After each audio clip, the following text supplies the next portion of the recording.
ભવનાથ મંદિરમાં મહંતની નિમણૂકને લઈને ફરી એક વખત રાજનીતિ શરૂ થઈ ગઈ છે। ભવનાથ મંદિરના વર્તમાન મહંત હરિગીરી બાપુનો કાર્યકાળ પૂર્ણ થઈ જવા રહ્યો છે, ત્યારે જૂનાગઢ મનપાના વોર્ડ નંબર 9ના ચારેય કોર્પોરેટરના નામનો સોશિયલ મીડિયા પર મેસેજ વાયરલ થયો। આ મેસેજમાં ઉલ્લેખ કરાયો હતો કે ભવનાથના મહંત પદે વર્તમાન મહંતને ચાલુ રાખવામાં આવે, તેમાં ચારેય કોર્પોરેટર સહમત છે।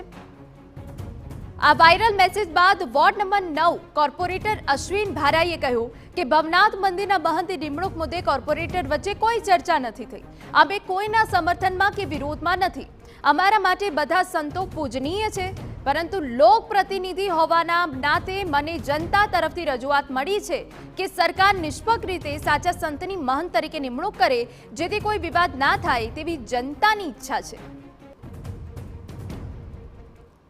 એ ભવનાથ મંદિરના મહંત તરીકે ચાલુ મહંતને ફરી પાછા નિયુક્ત થાય તેમાં વોર્ડ નંબર 9ના ચારેય કોર્પોરેટરનું સમર્થન છે તેવું સોશિયલ મીડિયા અને પ્રેસ મીડિયા દ્વારા જાણવા મળે।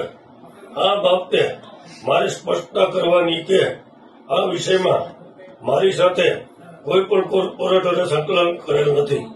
હું કોઈ પણને સમર્થન કે વિરોધ કરતો નથી। અમારા માટે બધા સંતો આદર્શ અને પૂજનીય છે।